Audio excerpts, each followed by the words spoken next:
Fala, família! A paz, Deus os abençoe, queridos. Quem é vivo sempre aparece, né? Vocês podem ter sentido a nossa falta aí durante essa pausa que nós demos, mas estamos de volta para a glória do Senhor para mais um episódio Petra Talk. E hoje nós temos aqui um convidado maravilhoso, um grande amigo que o Senhor nos deu no reino, Pastor Marcelo. Olá, tudo bom, Abraão? Tudo bom, Pastor Jefferson? Seja muito bem-vindo, pastor. Que alegria recebê-lo. A alegria é toda minha. Muito bom estar Uma aqui. honra. Obrigado. Pastor Marcelo é um grande amigo de missão. Servimos juntos no projeto Somos Um, da Isso. Junta de Missões. Pastor Marcelo é o coordenador do projeto. Queria que o senhor se apresentasse aí para os nossos espectadores. Tudo bem. Eu sou o pastor Marcelo, sou o marido da Simone, né, convertido ao Senhor Jesus desde os 8 anos de idade e eu atualmente coordeno o projeto Somos Um, Universitários Missionários. Também sou capelão do Corpo de Bombeiros, né? Então sou colega aí do pastor Jefferson. Legal. E também sou membro da Igreja Batista do Recreio e missionário voluntário na Junta de Missões Nacionais. Muito legal. Legal descobrir hoje que o pastor é colega lá do Corpo de Bombeiros, da Isso. caserna. Aham. O senhor é capelão desde quando? Desde 1998, quando Uau. abriram um Tem que concurso. respeitar. A antiguidade é posta. Pois é. Desde então não abriram mais concursos.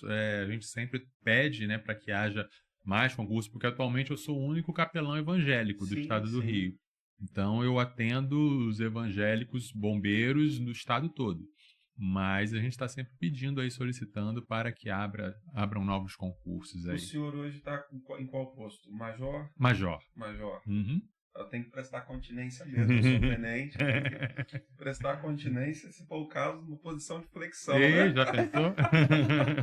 Os nossos ouvintes com certeza iriam querer ver, né? Os A gente espectadores. pode botar o desafio no Instagram, né? Alcançar o número de curtidas, né? Isso aí com certeza vai. Eu sou da turma de 2008, né? Uhum. E entrando como quadro de saúde, aquela grande turma que teve em Sim. 2008. Uhum.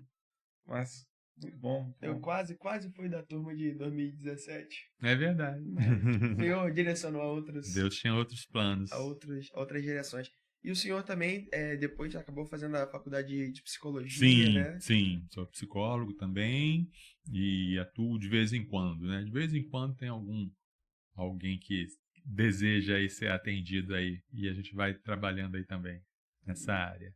E falou sobre ser convertido desde os 8 anos de idade. Aham. Queria saber um pouco melhor como foi esse seu processo de chamamento, de chamada. Aham.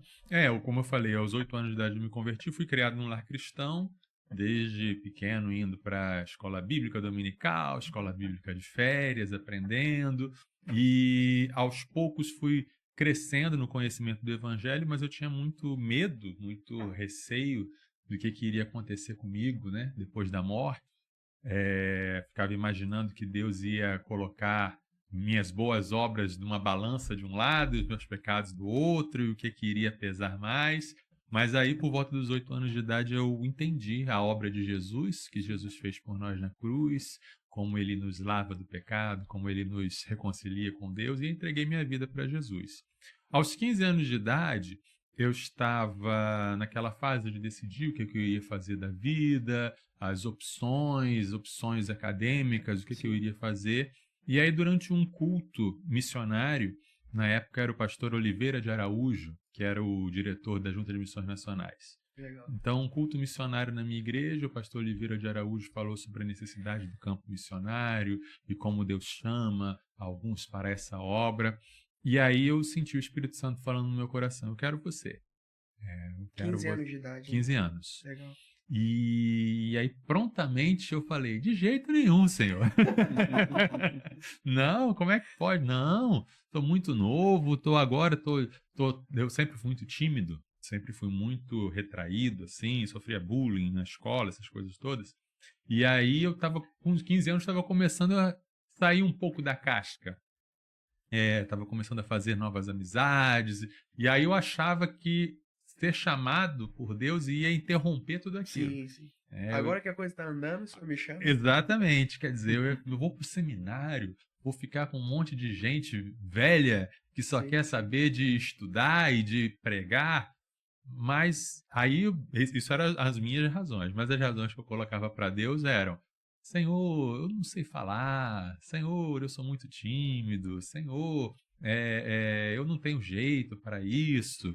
E aí Deus só me fazia lembrar dos textos bíblicos, né? O chamamento de Moisés, que Moisés usou a gagueira mesma dele desculpa, como né? desculpa, o chamamento de Jeremias, que falou: eu sou muito novo, e Deus falou: não diga que é muito novo, te enviarei as nações como profeta. E aí eu me rendi. Então, terminei o ensino médio, fui para o seminário do Sul, aqui no Rio de Janeiro, com 17 anos. Aí me formei aos 20, aos 21, eu estava no Rio Grande do Norte com um tio meu que é missionário, pastor Ezequias. Eu fui para a casa dele ajudá-lo na plantação de igreja que ele tinha lá. Ele é minha tia. E lá fui convidado por uma igrejinha do interior, na cidade de Canguaretama, no litoral do Rio Grande do Norte. Eles me conheceram e me convidaram para ser o pastor da igreja.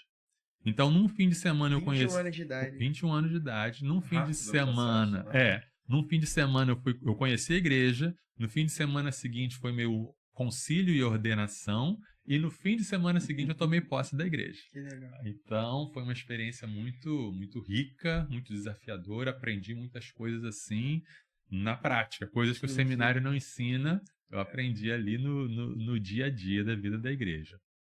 Depois eu fui para uma outra igreja no Rio Grande do Norte também, a Igreja Batista em Campestre. Depois disso comecei a fazer a universidade, comecei a fazer a faculdade de psicologia. Mas fez lá no Comecei lá no Nordeste, na Federal do Rio Grande do Norte.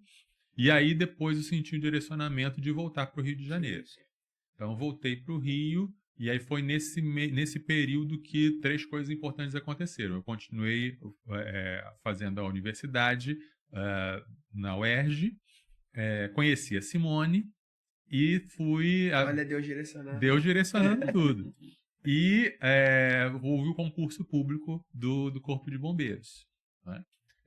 Depois que eu e Simone casamos, nós nos apresentamos para a Junta de Missões Nacionais e fomos enviados para São José do Rio Preto, no interior de São Paulo, para plantar uma igreja lá.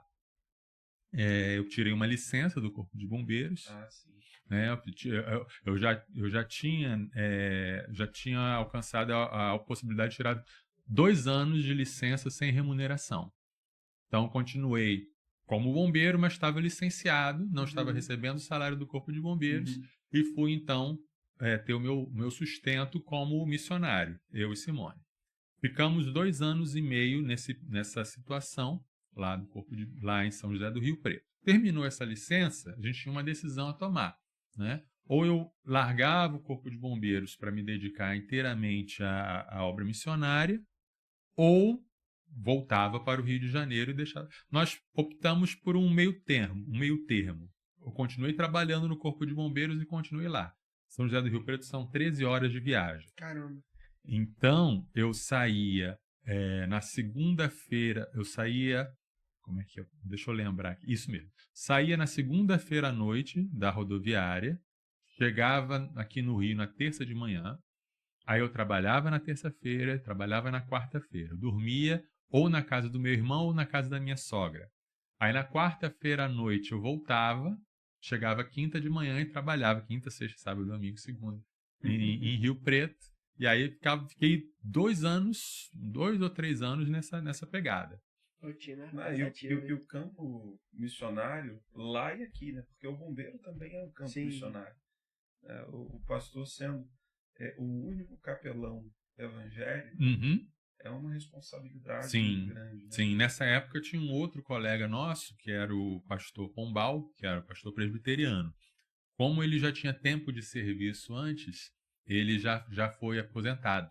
Então, desde uns 5 ou 6 anos que eu já estou sozinho. Aí, depois de um tempo, nessas idas e vindas, entregamos a igreja lá em São José do Rio Preto para um pastor, para assumir a igreja.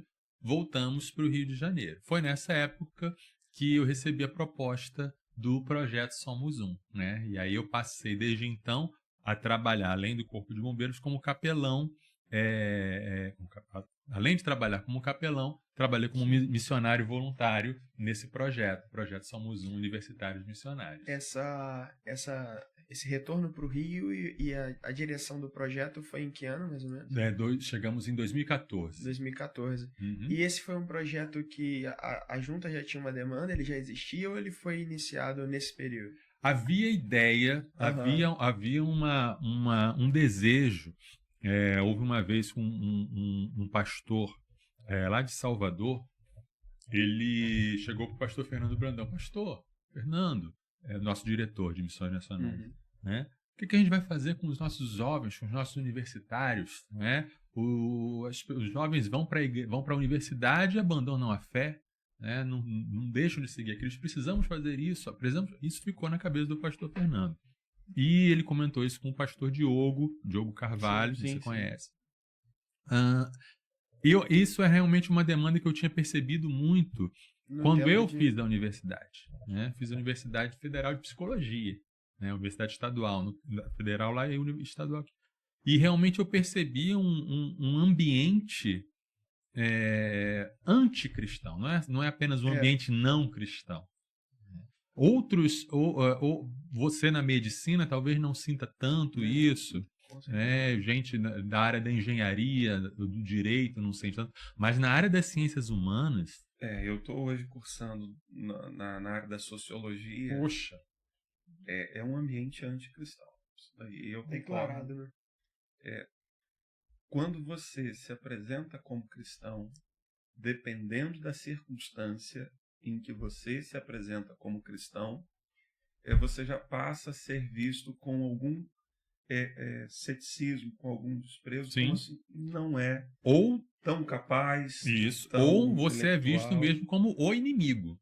Né? Como Sim, o inimigo, como o adversário a ser batido, já pressupõe que você já sabe, ele já sabe o que você vai dizer, como você vai se posicionar.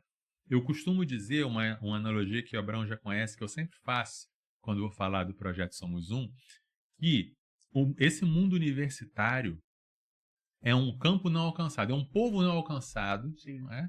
Imagina uma tribo está ali escondida e o evangelho não chegou, o evangelho não foi traduzido para a língua deles, eles não compreendem o evangelho, porque o evangelho não está traduzido para a língua deles, e eles recebem o missionário com flechada, com lança, né? Porque não conhecem. Então, há uma necessidade de um trabalho transcultural. Há uma necessidade de uma tradução mesmo para alcançarmos essas pessoas. A gente até pode conversar um pouquinho sobre por que isso acontece, né? Qual a raiz disso acontecer.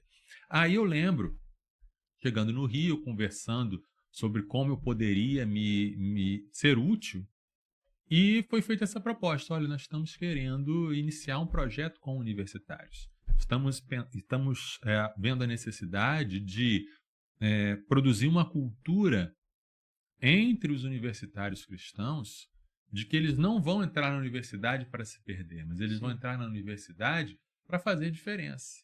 E aí nós precisamos, além de despertar esses universitários, precisamos capacitá-los, precisamos dar ferramentas para eles. Um livro que eu li do William Lane Craig que fala assim, nós estamos enviando os jovens para a guerra dando para eles armas de plástico.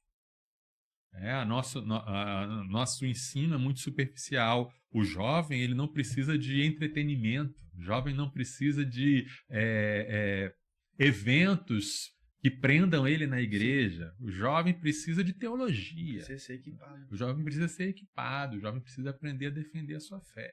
E aí, com isso em mente, a gente começou a pensar e refletir sobre como seria necessário para ter um ministério assim. Em 2015, nós fizemos o nosso primeiro congresso nacional, o lançamento do projeto Somos Um. Esse significa universitários missionários. A gente entende que cada universitário cristão é um missionário no seu campo. E aí fizemos esse congresso lá em Salvador, na igreja desse pastor, que sentiu essa necessidade. E aí a juventude toda envolvida. Tivemos um pregador internacional, tivemos o Jonas Madureira pregando. Que legal. Foi um evento assim que chacoalhou as estruturas. E aí, desde então, a gente está iniciando aí, está trabalhando. 10 anos ano que vem. 10 anos ano que vem do projeto Somos Na hora Um. de um novo congresso aí, né? É isso, temos isso planejado aí para ano que vem. Nos aguardem aí em 2025. E na prática, assim, como funciona o projeto? Quais são as áreas de trabalho? Por exemplo, porque, assim, até eu conversando com o pastor, mesmo eu sendo um batista e um jovem no tempo da universidade, eu fui saber um pouco tardiamente sobre esse trabalho, né? E algo tão precioso que nós temos na nossa convenção é muito importante. Sim. E quais são os pilares desse trabalho? Sim. A gente trabalha com treinamento, despertamento e capacitação. Então, a gente vai nas igrejas, a gente apresenta o projeto e a gente faz... A primeira parte é fazer a igreja e os jovens da igreja entenderem a importância dessa missão. E entenderem a importância de dizer, opa, eu quero ser usado nessa obra. A partir daí, nós trabalhamos com 4 áreas. A evangelização discipuladora, a vida com Deus, a defesa da fé e a cosmovisão cristã. Evangelização discipuladora. O jovem, a gente treina e capacita esse jovem, né, para ele chegar na universidade e fazer discípulos. A gente entende que a melhor maneira, a maneira mais eficaz, não vou dizer que é a única maneira, né, nem a única maneira certa, mas a maneira que a gente entende mais eficaz e mais bíblica da gente cumprir a grande comissão é através de relacionamentos. Relacionamentos discipuladores. Não pode fazer evento? Pode. Não pode fazer show? Pode. Olimpíada, festa, tudo é válido. Né? Fizemos aqui um treinamento falamos sobre evangelização criativa. Sim. Né? Qualquer coisa é válida para chamar a atenção e divulgar a mensagem. Mas a gente entende que o que alcança o coração da pessoa é a evangelização discipuladora. É o fazer discípulos, né? É ir por todo mundo e fazer discípulos. A anunciação, ela traz. Isso. Mas se você não forma um discípulo, você trouxe alguém que está perdido. Exatamente. Né, no ambiente. Exatamente. O pastor Diogo Carvalho ele escreve no seu livro que Jesus não nos deu apenas a ordem, mas o método. Quando ele disse, fazei discípulos, ele não estava fazendo só, não importa de que jeito vocês vão fazer esses discípulos. Mas ele também estava dizendo, eu já ensinei para vocês como é que se faz um discípulo. Então vocês já sabem como é que é isso. Como é que Jesus fez? Andando, convivendo. Processo relacional. Um processo relacional. É a vida na vida. É você conhecer as necessidades da pessoa, você se importar com essa pessoa e você transmitir na sua vida os seus valores como discípulo de Jesus. Você já segue Jesus e a pessoa, ao ver a sua vida, vai aprender como é que se segue Jesus. Por isso que Jesus diz na grande comissão, ensinando-lhes a guardar ou a obedecer todas as coisas. Jesus não fala, vocês vão ensinar todas as coisas. Vocês vão ensinar a obedecer. Ou seja, ensinar na prática, ensinar a colocar em prática. Faz e fazendo você está ensinando. Isso. É a caminhada mesmo. Faz, explica por que você está fazendo, mostra como se faz, ajuda o outro a fazer e deixa ele fazer. É todo um processo. Então, é muito interessante ver essa forma pedagógica de Jesus. 3 anos de aula prática. Aula prática intensiva. É importante dizer, quantas horas a aula tinha ali? Porque toda hora ele estava ensinando. E aí, no final, ele fala, agora você está pronto, agora é só executar, né? Isso. O dever de casa é executar isso. O que mostra que formar discípulos também não é uma coisa tão simples.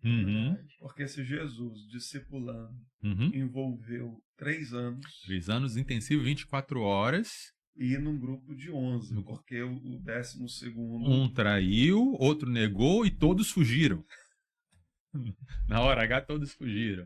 Que é uma coisa interessante também da gente pensar, fazendo um parênteses aqui sobre discipulado, que discipulado é uma caminhada e não é a perfeição. Sim. O tempo todo Jesus caminhando com os discípulos e toda hora Jesus dava bronca neles. Vocês não aprenderam ainda? Como é que você pode... Mas Jesus persistiu e mesmo depois do Pentecostes ainda houve erros, acertos, eles tropeçaram, mas eles foram crescendo. O Pedro das cartas é muito diferente do Pedro dos evangelhos. Houve um crescimento. Às vezes a gente quer resultados rápidos em pouco tempo, e a gente não entende que o processo é demorado mesmo. Deus está construindo um edifício, né? Uhum. São etapas, são tijolos, verdade, são ajustes. Verdade. Alguém falou certa vez, se você vai plantar alface, vocês que são... Seu pai deve saber, né? Você sabe quanto tempo? 2 semanas. Em 2 semanas você tem um pé de alface, mas você quer plantar carvalho? São 100 anos. Né? O que você quer cultivar? Verdade. Então, a gente trabalha nessa área de evangelização discipuladora. A gente tem, tanto online quanto presencialmente, treinamentos para o jovem iniciar na sua universidade, para o jovem ter o seu RD, para o jovem ter o seu pequeno grupo na universidade. Sim. Ou, muita gente pergunta isso também, já tem um grupo que se reúne na minha universidade, pode se unir aí? Claro, pode, vai lá. Né? O importante é fazer, o importante é a obra estar sendo feita. Sim. A segunda área que a gente trabalha é a vida com Deus.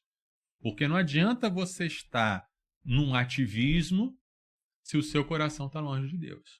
E a vida na universidade é uma vida com grandes desafios.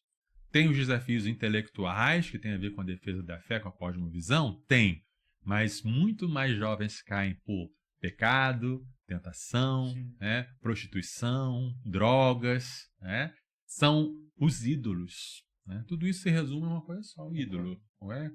Onde você está construindo a sua vida? Em que você está edificando ou baseando sua identidade? Sim. E aí isso também se resolve com discipulado, ou seja, com disciplinas espirituais, né? Incutir, entender bem o valor da oração, o valor da meditação na palavra de Deus, o valor da comunhão na igreja.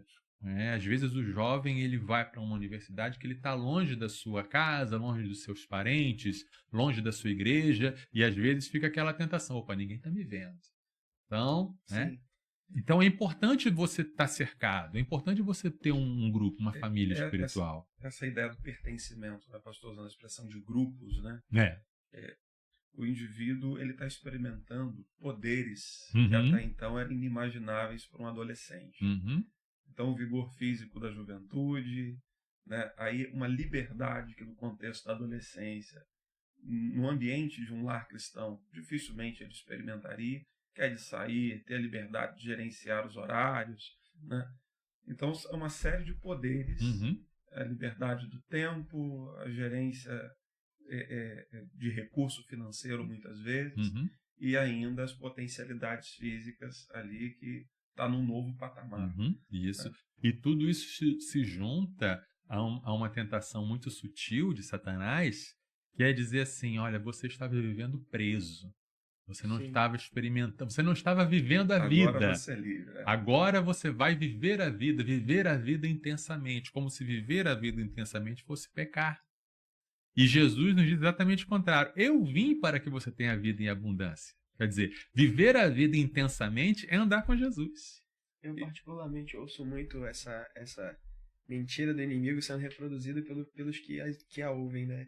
Não, eu sou assim hoje porque eu fui muito preso quando era adolescente, fui muitas pessoas que eram oriundas de lar cristão, né, que receberam algum grau de disciplina, né, nessa direção de não ter contato com as coisas do mundo, e aí quando chegam na juventude, agora é a hora, agora é a minha vez, e é interessante o projeto abordar essa questão da vida com Deus, porque particularmente durante o meu processo da faculdade, a faculdade logo veio em direção ao meu tempo. Em direção ao meu cronograma, dizendo que eu não tinha tempo. E aí eu naturalmente olhava para devocional, olhava para compromissos eclesiásticos e era tentado o tempo inteiro a negociar essas coisas. Eu acho que muitos adolescentes e jovens chegam nessa fase da faculdade com um problema de identidade com relação a assim, eu sou discípulo de Cristo, é assim que eu vivo, e com uma vida devocional, as disciplinas espirituais, muito deficitária ainda. Sim. E aí, quando chega a matéria, chega a prova, eu vejo, até de acordo com a minha experiência, que eu vi na faculdade, muitos se perderam nesse processo, assim. Chegaram com o coração entregues ao Senhor, com a mente no lugar, mas começaram a negligenciar a comunhão, negligenciar o devocional, e aí vai enfraquecendo, aí o pecado, e vem o ciclo da queda, né? Verdade. E a gente tem uma noção, às vezes, muito romântica de que tudo tem que ser espontâneo. Então, assim, vou orar quando eu tiver desejo no coração de orar. Né? Mas você não escova os dentes só quando você tem desejo de escovar os dentes. Espero que não. Dependendo do desejo. Pois é, a gente porque a nossa vida com Deus exige mais trabalho para ser cultivada até do que a nossa vida em família. Sim. Né? Porque você e a Ju, você vê a Ju. Então, você lembra que você tem que dizer eu te amo para ela e vice-versa. Você está em contato. Deus a gente não vê. Então, se a gente não cultiva intencionalmente a busca por Ele, a busca diária, seja na oração, no jejum, na adoração, na confissão, se a gente não cultiva essas disciplinas, e disciplina é exatamente isso. Igual a gente tem, você quer aprender a tocar violão, você tem que ter uma disciplina. Tem momentos que vai ser chato, tem momentos que o dedo... Você quer aprender a escalar montanha, você quer aprender a mecânica de automóveis, você quer aprender uma luta. Tudo isso exige disciplina. Medicina. Né? Então, a vida espiritual também, a vida com Deus também. Então, a gente trabalha muito a questão das disciplinas, ensinar a orar. A gente precisa aprender a orar. Né? Quando os discípulos foram falar com Jesus... Mestre, ensina-nos a orar como João ensinou os seus discípulos. Jesus não fala, não, imagina, não se aprende a orar. Orar é algo que nasce do coração. Né? Não, Jesus sentou com eles e falou, orem dessa maneira. Pai nosso e tal. Jesus ensinou, montou um esboço. Então, orar é coisa séria, orar é coisa importante. E é uma coisa interessante da vida estudantil, né? Muita gente diz, não tenho tempo para orar. Né? Mas tem tempo para virar à noite estudando, né? Mistura café com Coca-Cola ou Red Bull com o que quer que seja, coisas, né? Vou passar a noite aqui estudando, ou vou passar a noite na balada, né? Mas não passa a noite orando, né? Tudo é uma questão de prioridade. Tem uma historinha que falam que o Lutero dizia, que eu não sei se o Lutero dizia, mas é uma historinha muito boa. Perguntaram para ele, Lutero, quanto tempo você gasta em oração? Aí ele falou, depende. Quando o meu dia está tranquilo, não tenho muita coisa para fazer, eu gasto 1, 2 horas orando.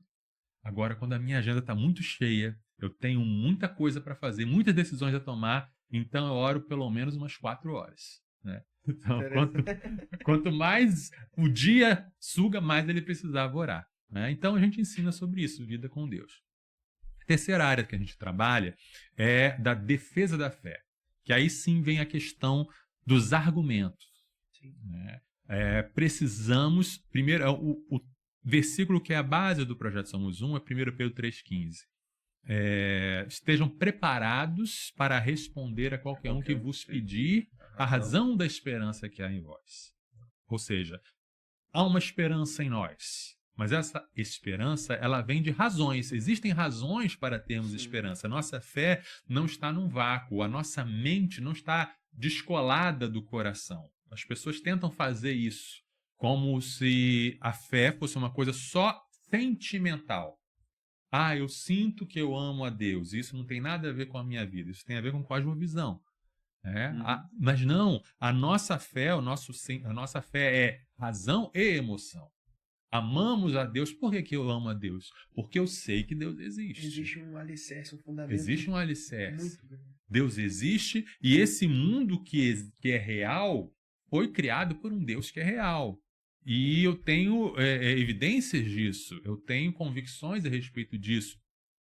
Esse mundo segue leis criadas por esse Deus. E eu posso mostrar para alguém quais são as razões da minha fé. Eu posso mostrar por que Jesus é confiável. Eu posso mostrar por que a Bíblia é a palavra de Deus. Eu posso mostrar por que é razoável acreditar que Deus existe. Às vezes a pessoa, o jovem, ele é tão bombardeado por esses argumentos contrários, argumentos ou do ateísmo de um lado, ou seja, Deus não existe nada espiritual, só que existe a ciência e ponto, ou o argumento do misticismo, de que tudo existe, né? Qualquer religião, qualquer expressão é tudo verdade. Você precisa defender a sua fé. Uma perspectiva humanística, né? De que a religião é legítima, mas ela é só uma expressão do homem. Exato. Não existe um Deus por trás. É o homem projetando os seus sentimentos, a sua transcendência. Isso. E a gente ouve até hoje em dia, pastor Jefferson, pastores falando isso. Sabe? A gente ouve pastores dizendo, por exemplo, pastores entre aspas, dizendo... olha, vem perguntar para mim se Jesus ressuscitou. Eu não sei se ele ressuscitou. O importante é o sentimento de que ele está vivo, sabe? Isso é a negação da fé. Né? Ele está vivo em cada um de nós. Ele está vivo em cada um de nós. Na nossa fé, né? Naquilo que é... Não. Ele está vivo independente de eu crer. Exatamente. Eu creio porque é um fato. Agora, o fato de eu não crer... Não muda nada. Não muda nada. Ele continua sendo, mesmo se eu não cresce, né? E aí a defesa da fé é importante por duas razões. Uma, para a evangelização, porque no meio acadêmico, no meio intelectual, no meio artístico, para você chegar a apresentar o evangelho, você tem que quebrar uma série de barreiras. Lembrando aí da parábola do semeador, o terreno não é nem um terreno pedregoso, é um terreno baldio, com ruínas, entulho e árvores. Você tem que cortar as árvores, tirar os pedregulhos, né, remover os entulhos, quebrar a laje para poder semear. Né? E hoje a gente está vivendo um cenário de muitas crenças que se apresentam como sendo semelhantes e sinérgicas, apesar de não ser. Então você tem muitos evangelhos sendo ensinados, e quando você vai apresentar o evangelho bíblico, que é o único, né, que é o legítimo, Sim. Não, eu conheço. Conheço, já sou. Jesus? Eu gosto já muito aceitei, de já Jesus. aceitei. Jesus e Buda e Krishna, é tudo lindo, tudo é maravilhoso. Contudo, um viver que não dialoga com a palavra. E aí você tem esse cenário. E ainda eu imagino, o pastor Flávio, sobre a questão do grupo, uma coisa que eu percebo ser muito intenso no jovem é aquela ideia do sentimento gregário, sentimento de pertencimento a um grupo. Sim. E aí ele que estava ali no seu núcleo familiar, por vezes cercado de uma comunidade cristã local, sai por vezes do seu estado ou amplia seu nicho de convivência intensamente. E ele chega num local onde, por vezes, ele quer ser aceito e aí é convidado a negociar convicções ou a silenciar convicções para ser aceito num grupo. Sim. Porque nós somos seres gregários, sociais. Né? A gente foi feito para ter grupo e para se sentir bem. Então, esse sentimento de ser excluído dói muito na nossa alma. Não importa se você é jovem ou se você é mais velho. Você se sente excluído, você dói. É compreensível que seja um sofrimento. Sim, sim. E nisso, o pastor falando sobre esses grupos serem organizados nas faculdades. Isso. Quando o indivíduo chega, então, lá nessa crise, mas ele chega e encontra alguém que vive a mesma coisa que ele. Que crê na mesma coisa. Só isso já alivia muito. É verdade. Né? É verdade. Para ele chegar, manifestar a fé, ser fortalecido nas suas crises. É verdade. Então, a defesa da fé, ela atua nesses dois pontos. Para você evangelizar, ou seja, você vai apresentar o evangelho, antes você tem que desbravar certas coisas. Porque se você vai fazer um projeto evangelístico normal, né, na sua vizinhança, né, o projeto Jesus Transforma, que você vai numa cidade e evangeliza, você vai falar para as pessoas assim: olha, Deus te ama, Jesus morreu por você e a Bíblia diz isso. A pessoa pode não aceitar, mas ela vai entender essas 3 frases. Ela está entendendo o que você quer dizer. Sim. No meio acadêmico, em certos ambientes, você vai falar: Deus te ama. Qual Deus? Existe Deus? Ou tudo é Deus? É Thor? É Odin? Ou é o universo? Né? Não creio em Deus. né? Jesus morreu por você. Não, Jesus é um cara maneiro, mas era um revolucionário, era isso, era aquilo. Como assim morreu por mim? Eu nem estava lá. Morreu por uma ideia, ele morreu por um ideal, mas não por mim, né? E a Bíblia diz, Bíblia? Qual Bíblia? Por que a sua Bíblia? Por que esse livro e não outro? Então a gente, nos nossos módulos de defesa da fé, a gente ensina e explica como responder essas questões. Até em alguns eventos evangelísticos que a gente fala respondendo as perguntas difíceis. Olha, você vai evangelizar, mas você tem que estar munido de respostas. E, além disso, essa defesa da fé é importante para a nossa saúde espiritual. Porque quando a gente começa a ouvir muitas coisas sendo bombardeadas contra a nossa fé e a gente não encontra resposta, nosso ser é feito para ter harmonia, emoção, vontade e mente. É para amarmos a Deus de coração, vontade e mente. Então, se eu creio com o meu coração, mas a minha mente diz outra coisa, né? Se eu creio que Deus criou o universo, mas ao mesmo tempo eu acredito que tudo é fruto do acaso, tem uma dissonância aí. E com o tempo isso enfraquece a fé e pode levar as pessoas a afastarem da fé.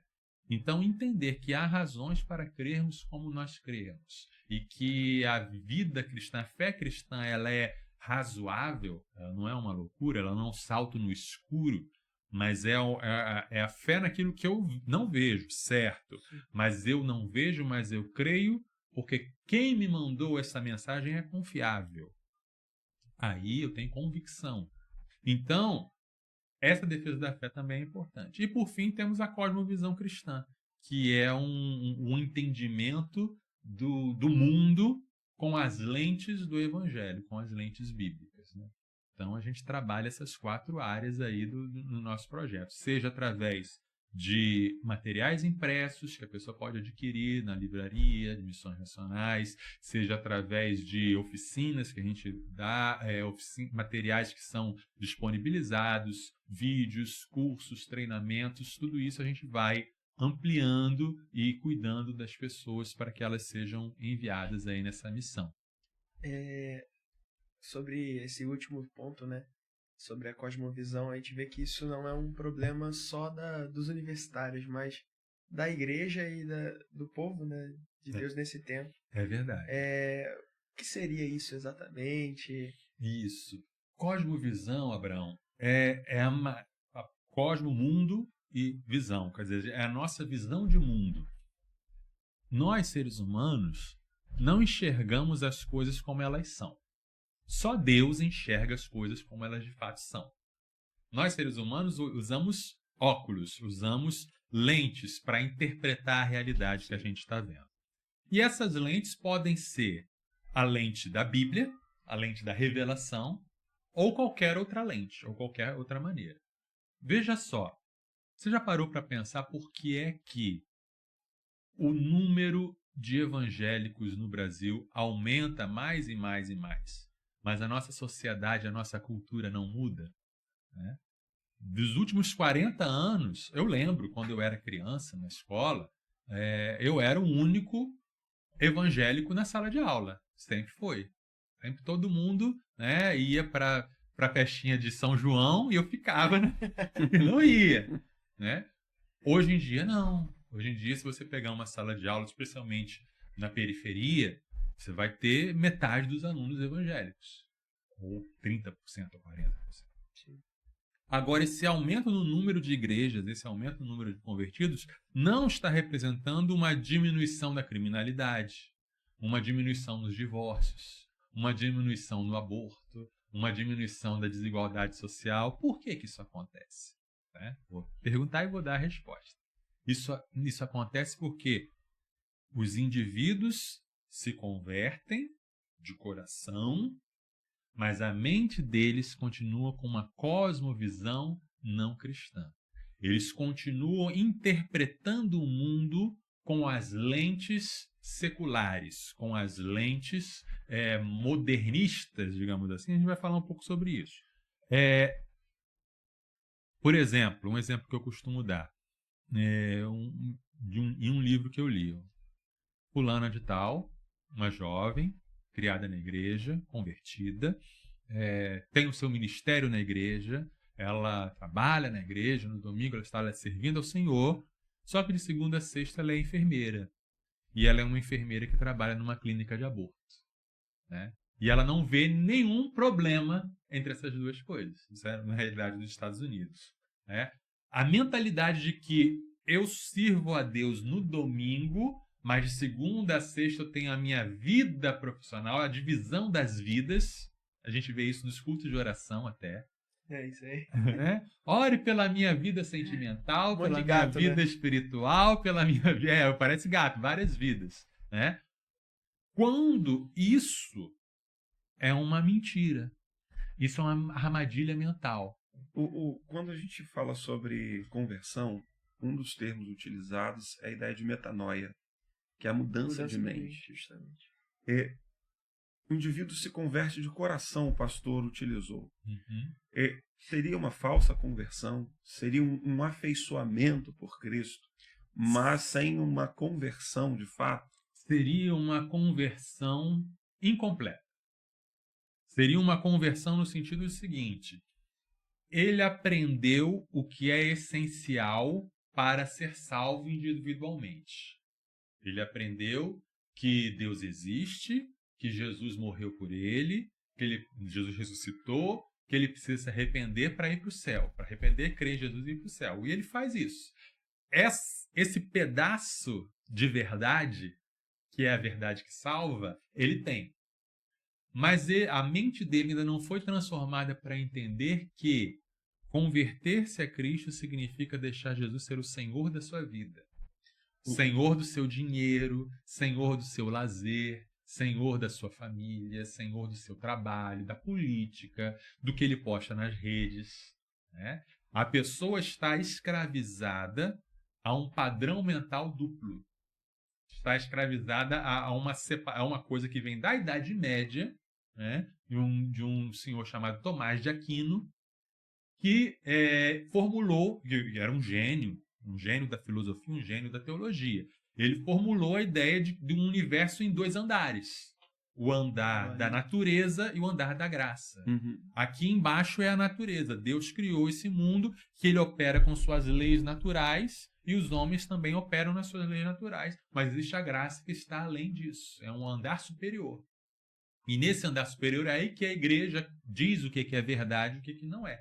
Mas aqui embaixo somos nós, humanos, que fazemos. Essa mentalidade de vida dividida, né, que a pessoa leva uma vida, uma coisa secular e outra coisa é sagrada, né, o sagrado e o profano. A gente vê muito isso nas igrejas, que a pessoa diz, olha, não posso subir ao altar porque eu estou, sei lá, usando bermuda, né? Mas embaixo do altar pode, e lá fora pode. Se não pode no altar, não pode em casa. Né? Ou vice-versa, né? Ou, você está em pecado, menino, não fala palavrão, você está dentro da igreja, né? Mas fora pode. Então, isso é cosmovisão.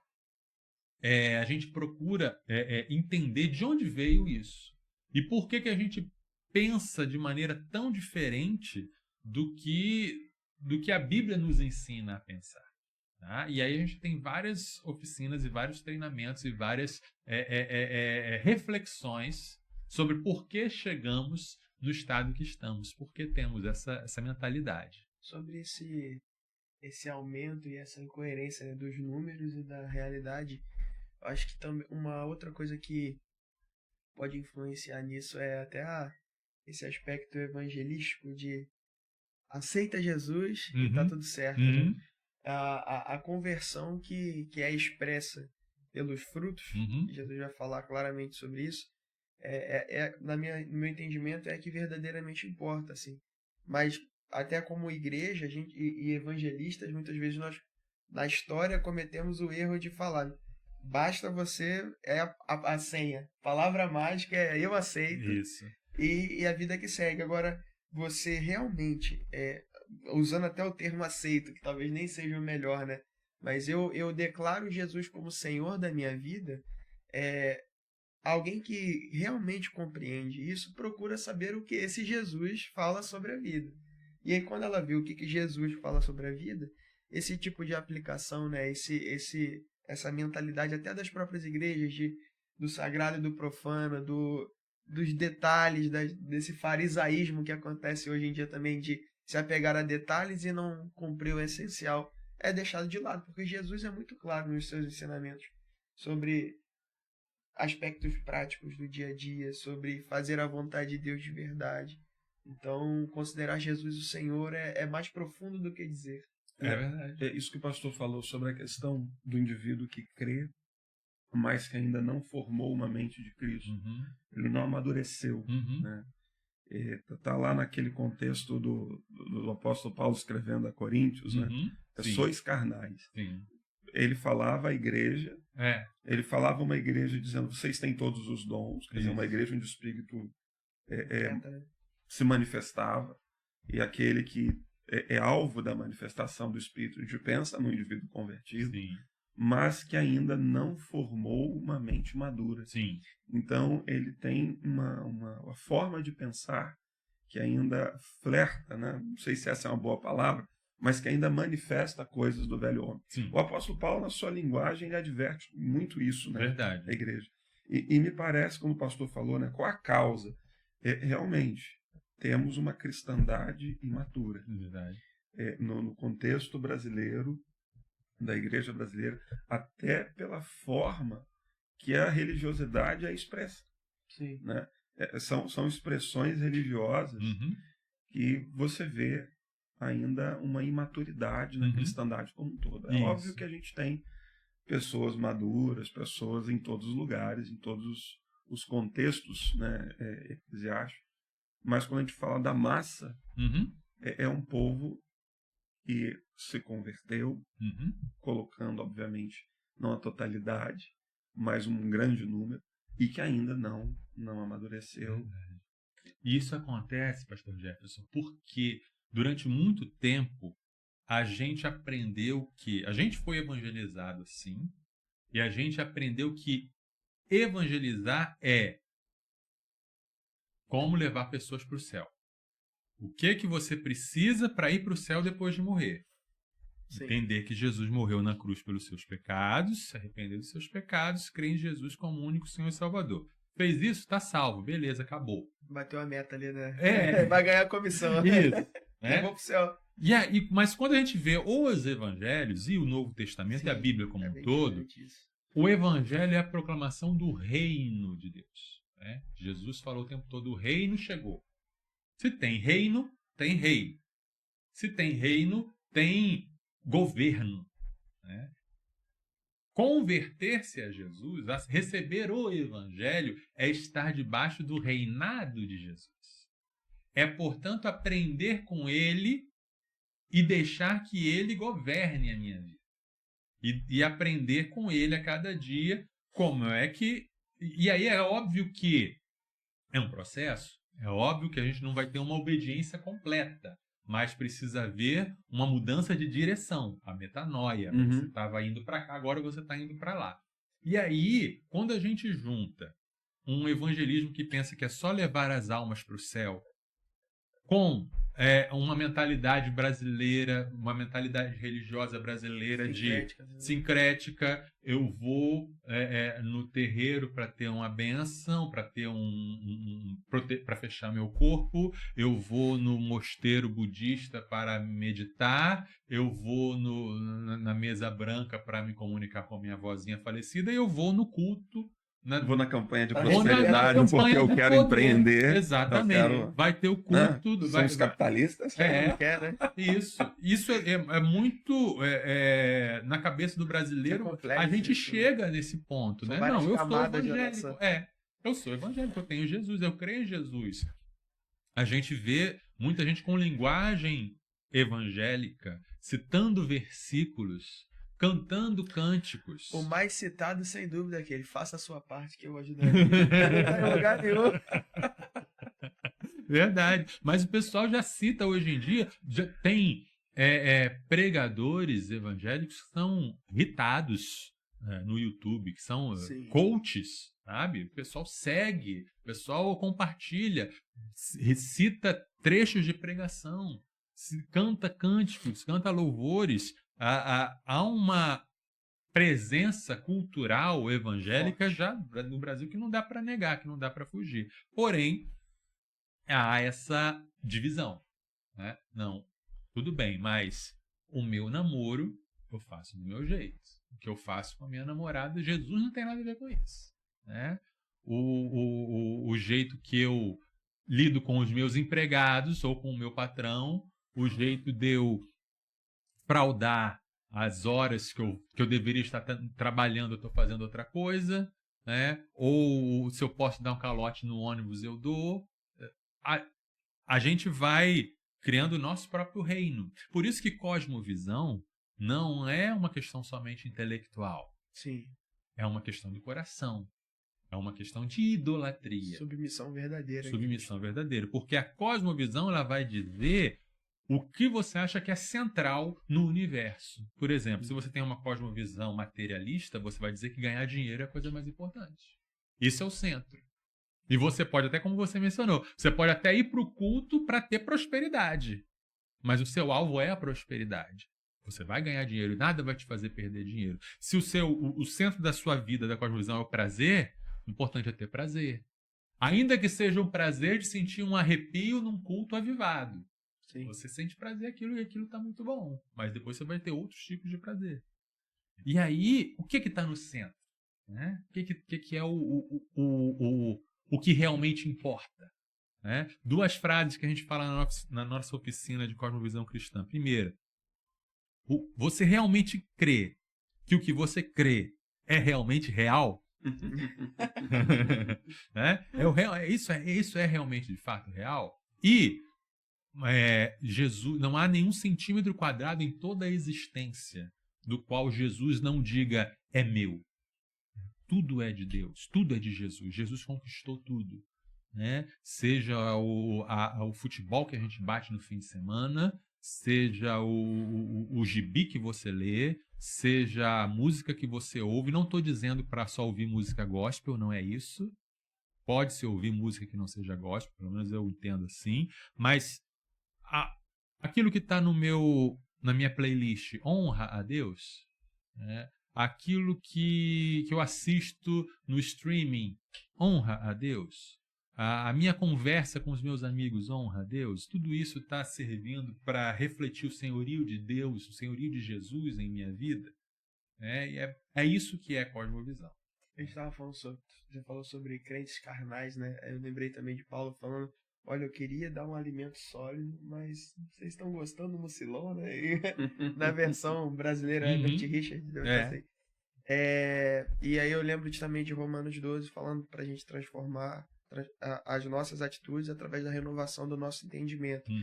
E dentro disso, pastor, o que você acha que é importante para a gente desenvolver, então, essa cosmovisão bíblica, embasada, um alimento sólido, assim, que muda a mente, né? Uma coisa é entender como chegamos a esse ponto. Aí a gente precisa ter uma certa noção de história, né? Entender que a gente vive hoje num mundo chamado moderno. Alguns dizem pós-moderno. O que caracteriza esse mundo moderno? Caracteriza o entendimento de que nós somos os mais importantes. O ser humano é o mais importante, né? Até a Idade Média, as pessoas entendiam que ou os deuses ou Deus era o mais importante. Então, como é que eu vou viver, né, para agradar os deuses? Tem que oferecer sacrifício? Tem que levar um sacerdote? Ou como é que eu vou viver para agradar a Deus? Vou para a igreja? Ou basta fé? Essa era a ideia. Aí, na modernidade, o ser humano se coloca no centro como o mais importante. E aí a gente tem um agravamento disso na nossa sociedade, que o importante agora é o afeto. Tem o Guilherme de Carvalho, que é um teólogo brasileiro, que ele fala que teve a Revolução Francesa, a Revolução comunista, a Revolução Sexual, e agora a gente está vivendo a Revolução Afetiva. O importante é como eu me sinto. Você magoou meus sentimentos, então você é ruim, vou cancelar você. Né? As pessoas não pedem mais desculpa assim. Me desculpa pelo que eu fiz de errado. As pessoas pedem, me desculpa por você ter se sentido mal. Já reparou isso? Me desculpa por ter entristecido você. O importante é o sentimento. O importante é o afeto. E aí esse afeto é que faz o universo gira em torno disso. O que me faz bem é válido, o que não me faz bem é ruim. Às vezes nem chega ao que faz bem, né? Ao que faz me sentir bem. É o que eu aprovo, aquilo que gera um afeto em mim. Isso a gente vê, inclusive, nas manifestações políticas com muita intensidade, né? Não importa a maneira que o indivíduo tenha feito. Aquela ideia assim, né? Mas se eu simpatizo com ele, se eu gosto dele, está aprovado. Isso, aquela ideia. Como que isso pode ser fake news se é exatamente o que eu penso? Porque eu queria que isso fosse verdade, então vai ser. Então vai ser, né? Então vou dizer que é. E aí, isso vem... Aí você tem uma longa história, né? Lá dos iluministas, né? Falavam, não, o ser humano é bom. Né? O ser humano é bom e a sociedade que o corrompe e tal. E a gente vê... o positivismo humanista. O positivismo... Isso, e a ideia de que não existe nada além de nós, ou se existe, está muito distante, né? Como a Xuxa dizia, o cara lá de cima. Né? Há universo em 2 andares, natureza e graça. Deus está lá, ele cuida das coisas dele. No máximo, domingo, eu vou lá prestar o meu culto para ele. Mas aqui, política, economia, arte, governo, isso aí é com a gente. Nós, seres humanos, é que tomamos conta. Isso se desenvolveu, isso cresceu, a ponto de chegar hoje no mundo universitário brasileiro, em que, em nome do chamado Estado laico, tenta-se proibir qualquer discurso religioso público. As pessoas acham que Estado laico significa isso. Não pode falar de religião em público. Religião é algo que se faz no privado. Né? Só que não é isso que é Estado laico. Estado laico significa que o governo não pode interferir na religião dos outros. Mas eu posso me manifestar, eu posso fazer o meu culto onde for, eu posso falar em nome de Deus, eu posso eleger um político, um representante que vai falar assim, olha, essa lei é injusta porque a palavra de Deus condena, eu posso. E o outro da outra religião também pode. Tudo bem. Sim. Né? Mas isso é Estado laico. E o governo parece assumir progressivamente uma postura de promotor de um sincretismo, aonde uma religião ela é autorizada e permitida até o ponto em que ela não realize nenhum tipo de interação negativa com a outra. Uhum. Só que isso é praticamente impossível, porque se uma religião é religião, ela reivindica para si o status de verdade. Uhum. Sim. E se ela reivindica a si o status de verdade, obviamente que ela põe-se em contraposição às outras. Sim. Mas o Estado ele vem agora com uma pressão dizendo o seguinte, você pode ser evangélico, você pode ser cristão, mas você não pode demonizar outras religiões. Sim. Quando você vai para a Bíblia, o apóstolo Paulo diz com clareza que aquele que segue outros deuses, aquele que se prostra diante de ídolos, ele segue a demônios. Então, e como que você fala? Paulo estava longe de citar qualquer uma das religiões que se dizem demonizadas hoje. Exatamente. Porque não era o contexto. Exatamente. E Paulo, olha só, ele estava num contexto romano em que o imperador romano era adorado como um deus. Né? E o politeísmo, quer dizer, era praticamente você, para ser um bom cidadão romano, você tinha que ir no templo de Júpiter, de Vênus, de Mercúrio, para prestar lá o seu sacrifício. Então Paulo está dizendo, esses deuses, os deuses oficiais, né, são demônios. Então, a gente tem que ter, às vezes, a postura contracultural.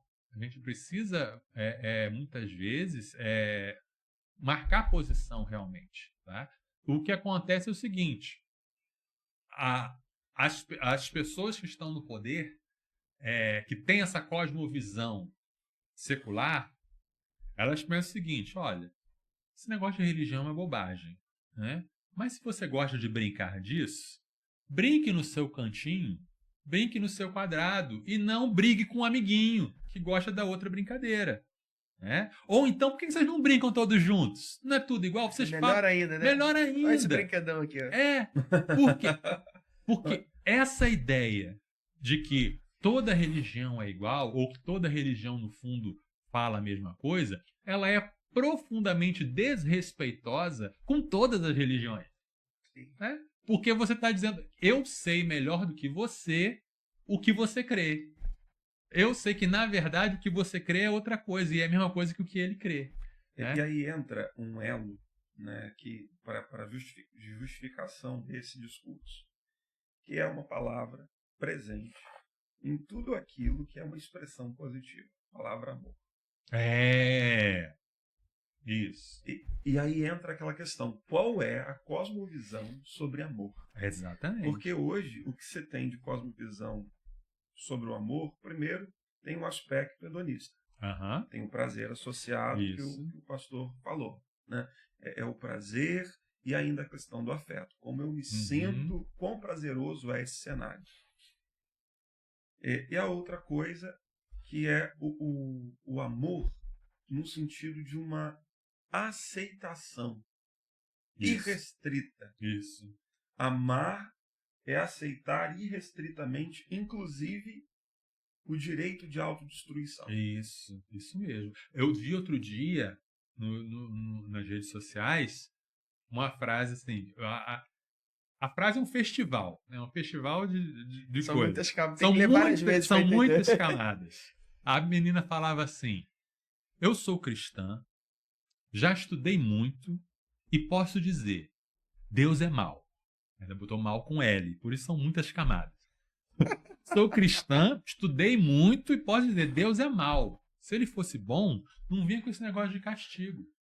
Em vez de mandar fogo lá para Sodoma e Gomorra, ele tinha trocado uma ideia com o pessoal. Entendeu? Essa é a ideia. Eles não entendem Deus porque não entendem o que é amor. Quando eles falam Deus é amor, eles erram o alvo feio porque eles não sabem o que é amor. Eles acham que amar é exatamente isso, é ser permissivo. Né? Por isso, hoje em dia, as famílias também estão em crise. Sim. O pai tem medo de disciplinar o filho, o pai tem medo de tirar o celular do filho, porque o filho vai odiá-lo. E ele não quer viver com essa dor de ferir o sentimento do filho. E, ao mesmo tempo, o filho fala, você não me ama, porque você não deixa fazer tudo o que eu quero. Aí a pessoa cresce achando que amar é aceitar tudo, é aprovar tudo. É dizer, que lindo que você está fazendo. Sendo que quando a gente para pensar 2 segundos, a gente entende que quanto mais você ama alguém, mais você se ira com alguém. Né? Imagine você está andando na rua e você vê um adolescente roubando a carteira de uma senhora na rua. Você vai dizer, meu Deus, que coisa, né? Esse mundo, né? Você vai ficar triste, chateado, mas o seu dia vai continuar da mesma forma. Mas se você passa na rua e esse adolescente que está roubando alguém é seu filho, como é que você vai ficar? Irado. Você vai ficar muito irado. E você vai disciplinar severamente esse filho, se você for alguém normal. Sim. Né?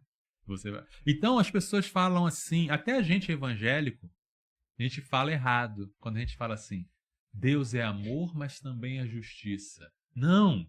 Deus é amor e por isso ele é justiça. Deus é amor, por isso ele se ira contra o mal. Por isso ele defende os órfãos e as viúvas. Se ele defende os órfãos e as viúvas, ele está se colocando contra quem está oprimindo o órfão e a viúva. Né?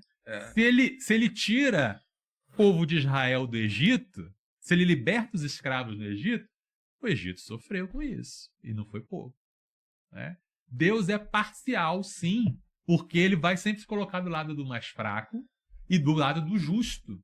Ele age a favor da justiça. 1 Coríntios 13, o amor não folga com a injustiça, mas folga com a verdade. Ou seja, ele se alegra com a justiça.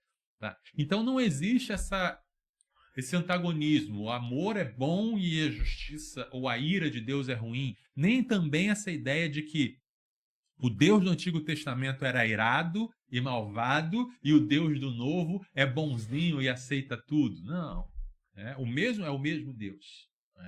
O mesmo Deus que mandou o dilúvio mandou a arca para salvar a família de Noé, Sim. sem precisar. O mesmo Deus, o mesmo Jesus que é compassivo e abençoa, é o que pega a corda lá e sai dando safanão nos mercadores do templo. O mesmo Deus que diz, não atire, aliás, atire a primeira pedra quem não tem pecado, é o Deus que morre pelos pecadores, Uhum. ou, pensando na figura do Deus Pai, Uhum. né, é o que executa Uhum. juízo e justiça Sim. no Cristo. Sim, Ele livrou a mulher, sim, mas ele crucificou o Cristo. sim. Por causa do amor, Tem justiça. Jesus morreu por nós. Por causa do amor, por causa da justiça, Deus teve que matar Jesus.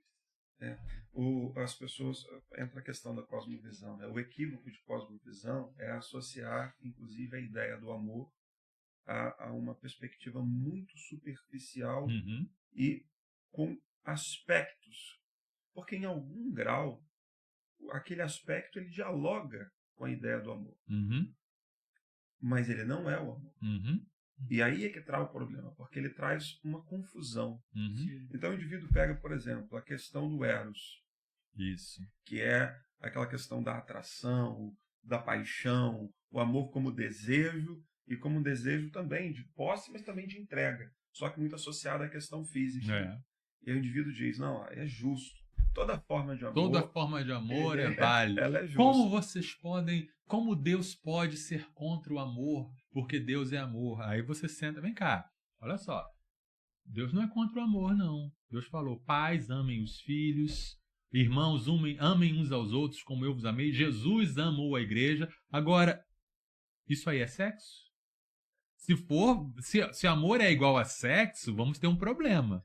Então Deus está mandando o pai amar o filho? Como assim? Os irmãos amem uns aos outros, todo mundo na igreja vai se amar. Isso é sexo?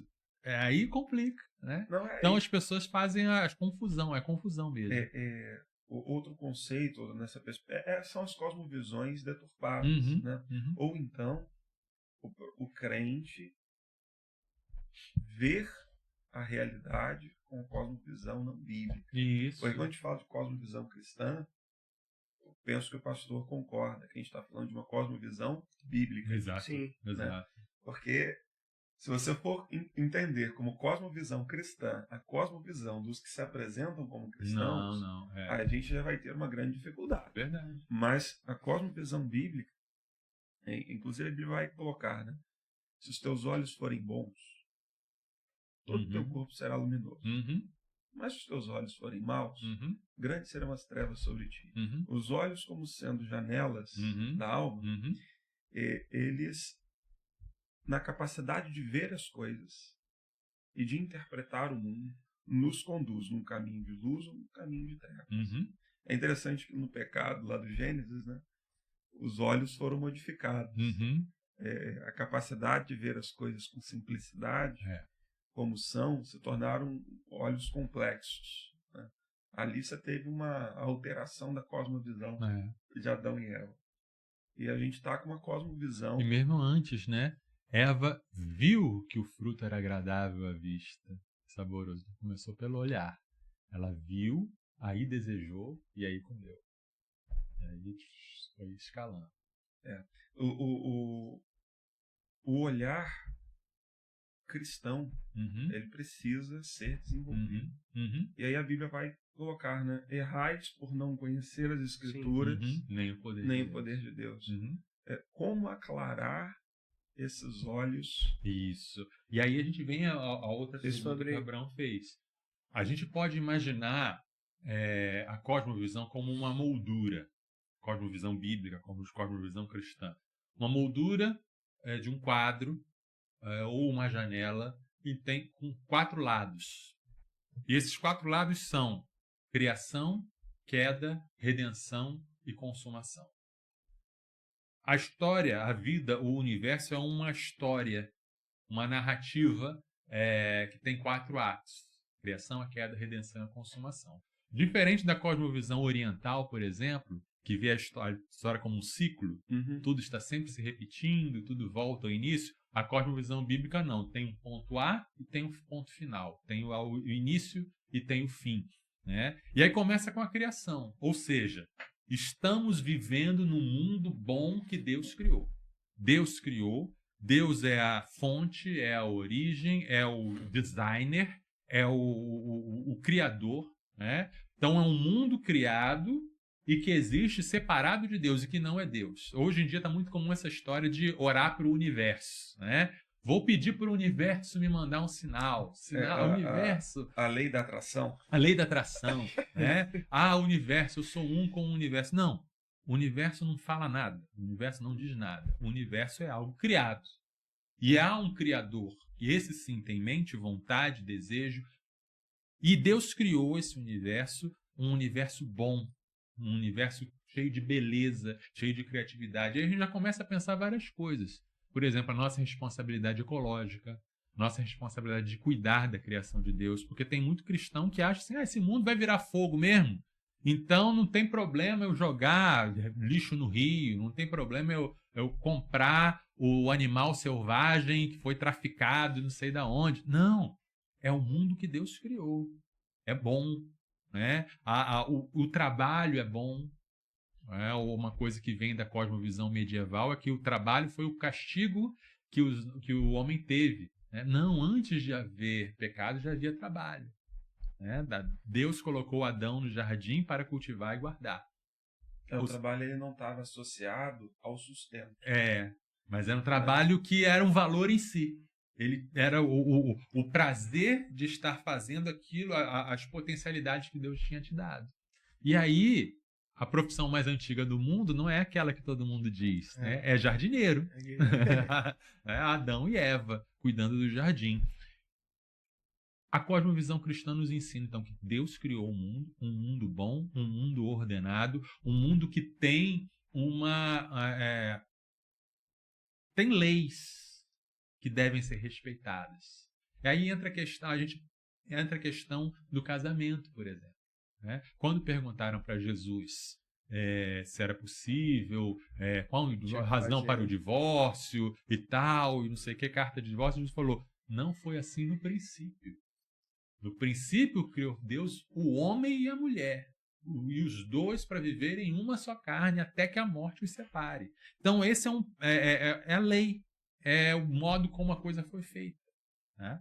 Então existe uma ordem boa na criação, a criação é boa. Né? A gente tem que abandonar um pouco essa ideia de que o espírito é bom e a matéria é má. Isso vem do gnosticismo, isso vem do neoplatonismo, são filosofias estranhas ao cristianismo, que se infiltraram na nossa mentalidade. Né? Quem representa isso hoje em dia é o espiritismo kardecista.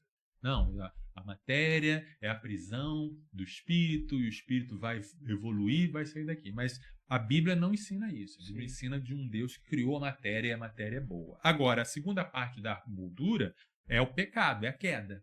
Né? O ser humano pecou e isso trouxe consequências para o mundo inteiro. Né? Isso trouxe consequências para o cosmos, ou seja, a morte, a decadência, consequências sociais do ser humano não conseguindo conviver um com o outro, e a mentira, e a inveja, e um passar a perna no outro, consequências físicas mesmo, da morte física nossa. Então o pecado ele chega e interrompe ou bagunça esse mundo harmônico que Deus criou. Agora tem uma redenção. Mesmo lá no Éden, Deus já promete. O descendente da mulher esmagará a cabeça da serpente. Ou seja, Deus já promete, e em toda a Bíblia a gente vê esse plano de salvação chegando em Jesus, o Redentor, que veio para desfazer as obras do diabo.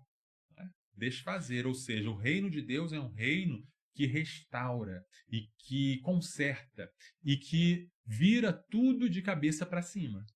Né? Tudo estava virado de cabeça para baixo, mas foi virar. Jesus vira de novo de cabeça para cima e bota como deveria ser e avança o programa. Né? E aí vem a consumação. Né? No dia que Jesus voltar e vai estabelecer o reino de Deus. Né? E não somos nós que vamos subir e o mundo aqui vai acabar, mas a nova Jerusalém vai descer e Deus habitará conosco. E aí haverá novo céu e nova terra. E a criação aguarda essa transformação. Aí então todo o mal terá sido erradicado e tudo que é bom que Deus criou vai permanecer. E aí, olha que coisa interessante. A fila anda para frente, não é uma volta ao começo. No começo tinha um jardim, mas no final tem o quê? Uma cidade. Né? É como se fosse assim, como se, vamos imaginar um grande pintor está fazendo ali uma obra, aí o filho desse pintor vai e faz um rabisco na obra. Aí o pai, ele inclui o rabisco na obra. Né? Então Deus pega a cidade, que é a criação humana, gostei, vou colocar. Né? O meu novo mundo vai ter cidade. E aí tem a cidade. É a promessa bíblica, né? De que nem olhos viram, nem ouvidos ouviram aquilo que está preparado, aquilo que está por vir. Isso. E de um Deus que controla e que conhece toda a história, numa perspectiva de uma história linear, que está caminhando, né, para um desfecho. Esse Deus, ele tem o controle e ele vai levar a cabo o seu plano, e um plano perfeito. Isso. Né? E o que a gente faz importa. Né? O que a gente faz nessa vida importa. Eu, como um cristão médico, o que eu faço na minha clínica importa. Eu, como um cristão faxineiro, o jeito que eu faço a minha limpeza importa. Eu, como um cristão mecânico de automóvel, a maneira como conserto o meu carro, o carro dos outros importa. Porque eu estou cuidando desse mundo de Deus. Eu estou sendo jardineiro desse mundo de Deus. Deus te plantou em algum jardim. Sim. E ali, nesse jardim, você tem a responsabilidade de cuidar. Por isso que, falando sobre ressurreição, quando Paulo fala sobre ressurreição, a ressurreição de Jesus e a nossa, ele diz: sede firmes e constantes, sempre abundantes no trabalho do Senhor, sabendo que o vosso trabalho não é vão no Senhor. O que fazemos importa. Como diz o trecho de um filme, o que fazemos na vida ecoa na eternidade. Né? Porque estamos plantados aqui e o reino de Deus chegou. Ainda não está implantado definitivamente, mas estamos caminhando para isso. Estamos vivendo a nossa vida eterna. Exatamente. Exatamente. E aí, então, a gente tem essa moldura, né? Essa janela pela qual nós olhamos o mundo. E aí, pelo que eu entendi, então, dentro desse ciclo, né? Desse percurso da janela, nós conseguimos olhar para as diversas áreas da nossa vida não como vidas separadas, sim, mas como componente dessa mesma vida. Com essa mesma vista. Né? E aí conseguimos olhar dentro desse plano redentivo a nossa sexualidade, sim, olhar as nossas relações profissionais e tudo que... Interessante. Exato. Por exemplo, a sexualidade. Ela é um presente de Deus, né? Para ser desfrutada da maneira como Deus estabeleceu. Um homem, uma mulher, em um casamento fiel por toda a vida. Né? Essa é a ordem. Né? Por quê? Aí a gente vai dar as respostas. Porque somos um universo criado.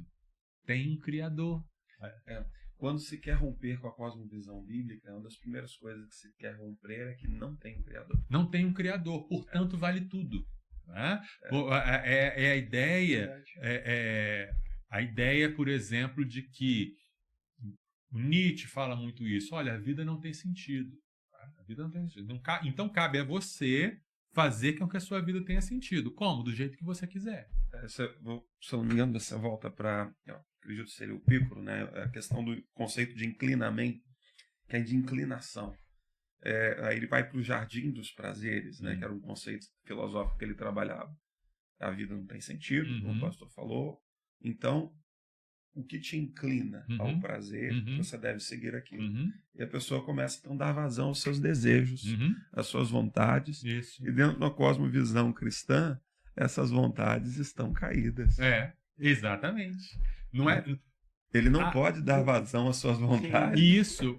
Como a pessoa não tem a cosmovisão cristã, ela acha que tudo que existe é válido. Vale tudo. Se eu estou sentindo isso, vale a pena eu me inclinar para isso. Eu tenho que dar vazão ao meu desejo, senão eu vou ficar maluco, eu vou ficar frustrado e etc. Uma interpretação errada de Freud. Freud falou muita bobagem, mas não é isso que ele também falou. Né? Ele não falou, faça tudo o que você quiser. Não, coitado do Freud também. Ele errou por muitas outras coisas, mas não por isso. Aí, A pessoa fala, se eu estou sentindo, é verdade. E se eu estou sentindo, essa é a minha identidade. A pessoa constrói a identidade em cima do desejo. Né? E legitima a ação no fato de existir precedente histórico. Exatamente. Não, isso é natural, por quê? Porque historicamente analisando, você tem isso em outras culturas. Isso. Tem que avisar pra eles que a gente caiu tem muito tempo. Isso, exatamente. Agora é toda caída. Exatamente. Né? A legitimação do erro na perspectiva histórica, Isso. aí vem então a ciência dizendo, tá vendo? É normal. Né? Isso pode. Uhum. E como não se tem a visão de que há um Criador e que houve uma queda e redenção e tal, há uma coisa que a gente vê, por exemplo, na arte.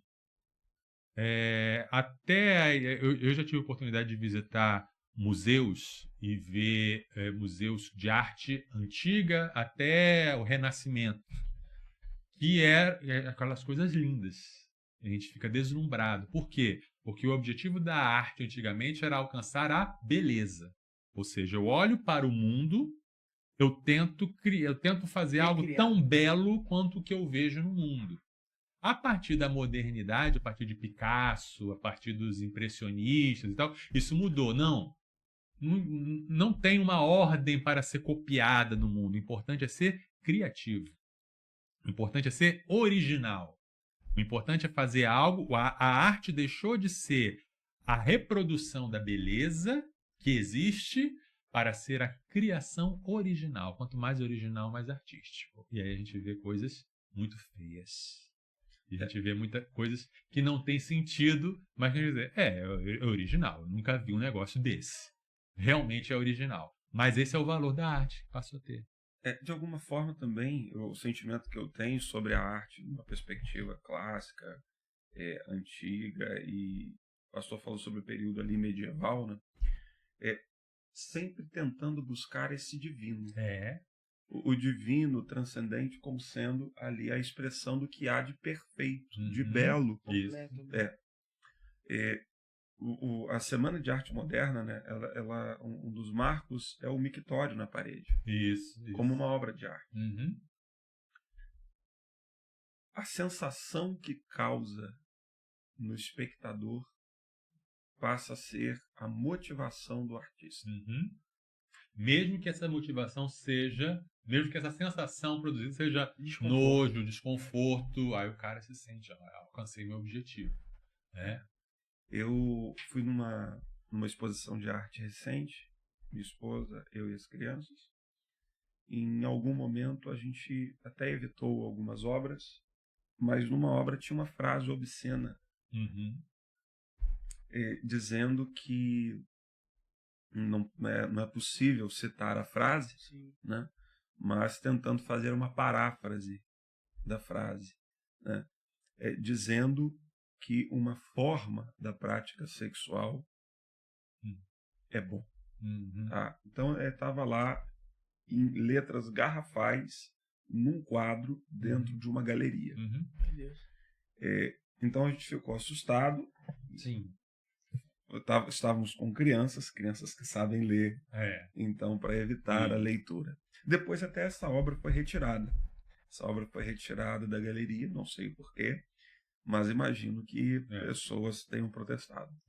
Depois fomos ver uma obra, lâminas cortantes, quase impossível de você de alguma forma manusear. Até para colocar as lâminas ali deve ter sido algo difícil. Uhum. Mas o objetivo do artista, segundo o guia da exposição, é porque ele é alvo de violência, então ele está retribuindo a violência. Uhum. Mas não há, de maneira geral, até por causa da relativização. Tudo é relativo. Quando não se crê que existe uma verdade absoluta, também não se existe um padrão. E nem um significado. A obra de arte, ela não tem um significado, ela é o que é. Ela não tem compromisso com nada. Não tem compromisso, e você como espectador é que dá o seu sentido se quiser. Se não quiser também não precisa. Né? Pois ela não tem um compromisso de fazer sentido, ou de contar uma história, ou de apontar para algo além dela mesma. Ela é. Né? Porque o objetivo da arte deixou de ser mais uma vez, apontar para o belo ou apontar para algo além dela. O objetivo passou a ser criar. Vou criar algo que nunca foi feito, algo original. Eu sempre identifiquei a arte, pastor, como sendo... tem até um texto do pastor Henrique Araújo, ele, se não me engano, num dos seus livros, que é Pode, Não Pode, tem um texto, é um livro de ensaios. E, se não me engano, num desses ensaios, ele fala que a arte não precisa de justificativa. E ele apresenta a arte, eu posso estar enganado quanto ao autor, mas eu me recordo de um texto muito claro falando sobre isso, em que a arte é uma expressão do ser humano. Sim. E eu concordo com isso. Concordo. Só que o que o humano expressa é que mostra a inclinação e a cosmovisão. Exato. Sim. Porque o que acontece? Concordo com a frase, a arte não precisa de justificativa, no sentido de, por exemplo, eu quero a mesa. A mesa não é uma obra de arte, porque a mesa ela cumpre uma função. Ela pode ser muito bem feita, ela pode ser muito caprichada, mas ela não cumpre uma função. A arte ela existe por si só, mas esse existe por si só, ela tem o que se busca na arte é a beleza. É a expressão do humano, mas inclinado para Deus. Exato. Porque Deus é belo. Aí o que acontece? A beleza, ela existe, e aí é lindo isso. A beleza é algo que existe independente dos objetos que são belos ou não. Certo? E independente de quem olha. Porque o que é belo e pronto. Você não consegue definir, você não consegue entender, mas você sente. E não, isso é bonito, isso não é. Ponto. E aí, quando você perde o referencial de transcendência, quando você acha que tudo que existe isso aqui, você não pode dizer que existe o belo, que existe algo que é belo em si. Né? Então, a arte se perde aí nisso. Aí, o que sobra? Não vamos apontar para o belo, vamos apontar para outras coisas. Quando você relativiza a verdade, você relativiza diversos conceitos, aí o indivíduo, dentro dessa cosmovisão mexida, ele vai, então, começar a dignificar outras coisas ou, literalmente, buscar uma expressão do que há de complexo, de ruim, de caído em si. Eu quero expressar o feio, toda a minha promiscuidade. Vou expressar algo feio, vou fazer um filme que mostra toda a minha tristeza, toda a minha Vou fazer um filme, as pessoas vão se sentir muito mal, vão sair vomitando da sala do cinema. E tem filme que é assim, tem música que é assim. Vou fazer uma música que não tem tonalidade nenhuma. Pesquisa lá, você quer música atonal. Procura aí, música atonal, Schoenberg. Procura lá. É horrível. É ruído, praticamente ruído. E o cara fez a obra de arte. Fizeram um concerto lá no início do século XX. Apresentação musical. Com partitura e tal, não sei o quê. O cara, pianista, senta no piano, a luz, a cortina abre. Aí o pianista vai e começa a desmontar o piano. Ele desmonta o piano todinho, acaba ali, só tem as peças no chão e ele vai embora. Acabou. Quando você pega uma obra igual de Bach, né? Um bando de doido, um barroco. É isso. Então é isso que é a cosmovisão. E é por isso que é importante, pelo menos para nós, que somos cristãos, entender esse mundo de Deus. E entendendo esse mundo de Deus, a gente vai entender por que certas propostas são cabíveis e outras não são. Sim. E aí isso leva a gente para a questão política. Tendo uma cosmovisão cristã, você vai descobrir que você não precisa e nem deve, como cristão, ser refém de uma bandeira política ou de outra. Porque as bandeiras políticas elas são reflexos de idolatrias.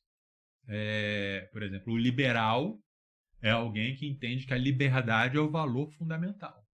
O importante é ter liberdade de qualquer jeito. O conservador é alguém que entende que a tradição é o que deve ser mantida sobre tudo e nada pode contrariar a tradição. O socialista é que a sociedade, a coletividade é que é importante. Todas essas coisas, olha, vamos para pensar. Liberdade é uma coisa boa.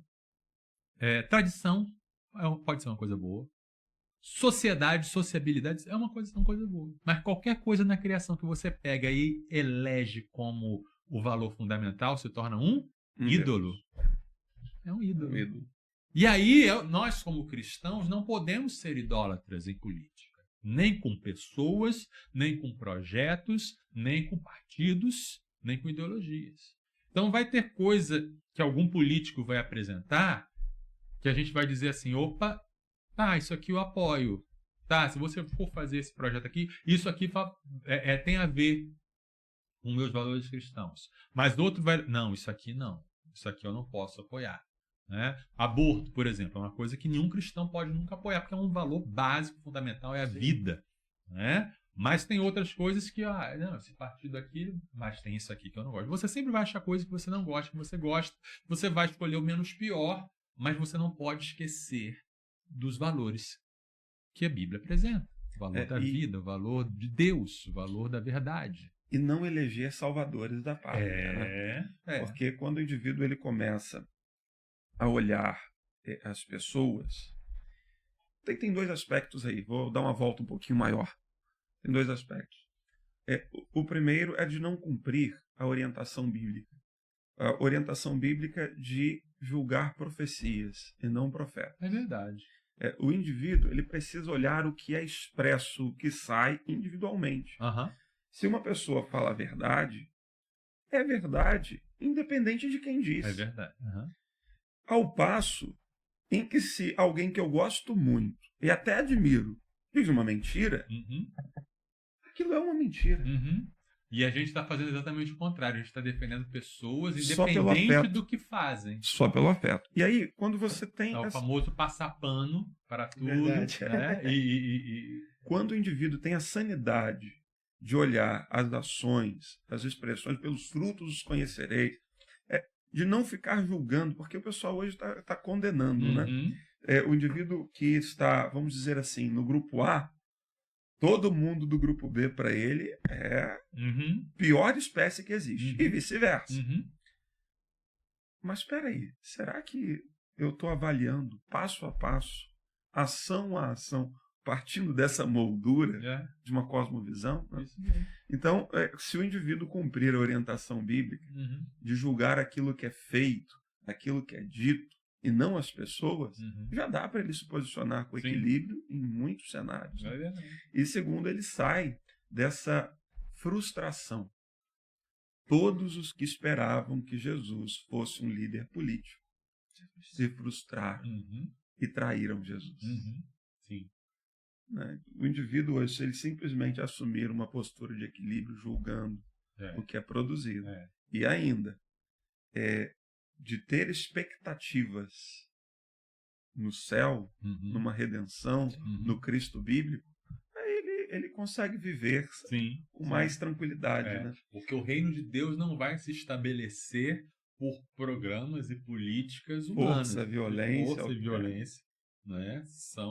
O que a gente pode fazer? Podemos, novamente, a metáfora do jardim. Estou cuidando do meu jardim. Né?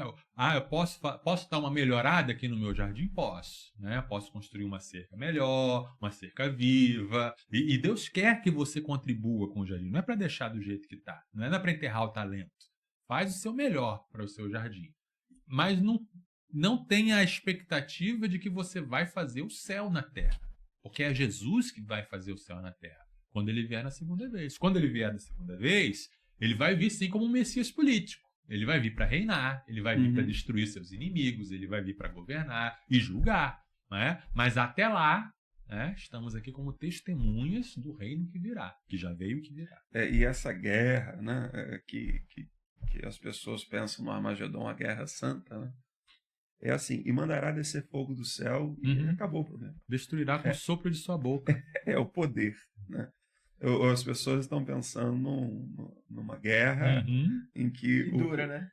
Em que os súditos terão que ali, vamos guerrear. E aí, numa perspectiva corrompida também, de uma cosmovisão equivocada, querem adiantar a guerra. Querem adiantar a guerra com a força dos próprios braços. Querem pegar em armas em nome de um rei. E aí acabam caindo nos mesmos erros que no passado. Exato. já foram cometidos. Né? Exatamente. A gente vê que o assunto da cosmovisão vai longe, né? E é algo que podem se desdobrar em vários encontros aí, se o pastorzão estiver disponível, porque todas as áreas da nossa vida, elas são enxergadas por nós de acordo com essa lente. E enquanto vocês estavam conversando, eu me lembrei daquele texto que a gente conversou até no acampamento do Petro. Santifica-os na verdade, a tua palavra é a verdade. Como desenvolver uma cosmovisão bíblica, buscando a palavra de Deus, buscando o rei do reino, né? o senhorio do Senhor, e sendo transformado por isso. O que na minha visão tiver igual, eu mantenho, aperfeiçoo. O que tiver diferente, eu elimino. E um outro texto que me veio à mente também enquanto vocês estavam conversando, que nós estávamos conversando, mas eu dou umas devagadas aqui e fico pensando em outras coisas. Eu estava me controlando para não falar sobre o Belo, porque alguns conhecem o que é o Belo e minha cabeça toda hora apareceu o cantor Belo. Aí eu... Me desculpe por isso. Me desculpe a todos os nossos ouvintes. Belo, enfim. Mas isso dá um corte legal pra isso. Toda vez que você tá no Belo, aparece a fotinha. Mas eu não ia comentar, acabei comentando. Mas uma outra coisa um outro texto que me vem à mente, né? É quando o escriba chega para Jesus e pergunta: de toda a lei, o que é o mais importante? E eu acho que toda a nossa conversa ela girou em torno dessa resposta de Jesus. Isso. E Jesus responde com Shema, que é Deuteronômio 6, ouça Israel, o Senhor, seu Deus é o único Senhor. E ele segue, né, essa resposta, até eu não lembro exatamente para eu não falar errado, mas entender Jesus, entender o Deus como o único Deus e obedecê-lo. E aí Jesus vai falar sobre amar o Senhor com todo o nosso coração, alma, força e entendimento. Então, não podemos ser dos crentes que convertem só o coração e não convertem o entendimento. Que convertem o entendimento, mas as forças, a atividade ainda não foi convertida. Então, desse papo todo, eu acho que o que a gente pode tirar em resumo é entender isso, não estabelecer falsos deuses e ter Jesus como o Senhor absoluto da nossa vida e ser transformado por Ele. Isso. Alegria muito grande, pastor, receber você aqui. A nossa casa está sempre aberta. Creio que em outros momentos poderemos ter outros assuntos ou desdobramentos dessa conversa, se o senhor estiver disponível. Conversar sobre a experiência militar, né? Aprofundar um pouco mais nisso, como é que é a capelania. Com certeza. Com certeza. Isso é algo muito, muito legal. E eu gostaria de saber se o senhor tem algum recado para dar, alguma mensagem aí final para os nossos... O resumo é esse, né? Seja um jardineiro do jardim onde Deus plantou. Se é na universidade, se é na caserna, se é no posto de saúde, na igreja ou dentro de casa, cuidando de uma pessoa idosa, não importa. Você é o agente de Deus nesse lugar. Você é o representante do reino de Deus nesse lugar. Quando Jesus chega e fala, o reino de Deus chegou, arrependa-se e creia no Evangelho, não é que o reino de Deus tinha começado ali, porque Deus sempre reinou. Mas quando Jesus diz o reino de Deus chegou, significa você pode participar do reino de Deus. O reino de Deus está aberto para você não apenas ser um súdito do reino, mas para você reinar comigo. O reino de Deus chegou significa que quando eu me torno discípulo de Jesus, eu passo a reinar com ele. Então eu passo a ser o representante de Jesus onde eu estiver. Na escola, na faculdade, na repartição pública, como guarda de trânsito, onde for, eu estou ali reinando com Jesus. Somos uma nação de reis e sacerdotes. Então, não perca essa oportunidade. Não perca esse privilégio, né, de reinar com Cristo, não no sentido de dominar. Sim. Reinar com Cristo não é no sentido de dominar, mas é no sentido de cuidar, administrar, gerenciar um pedacinho do mundo que Deus te deu. Então, é isso aí que eu queria deixar. Coisa boa, pastor. Coisa boa recebê-lo, coisa boa poder ouvi-lo. Que Deus nos dê mais oportunidades, né? Amém. E que Deus abençoe você, meu irmão, minha irmã que nos acompanha, tá? Que possamos ser fiéis mordomos, né, desse pedacinho que Deus nos deu. Tchau, tchau, Grande galera. abraço. Tchau. Deus abençoe a todos.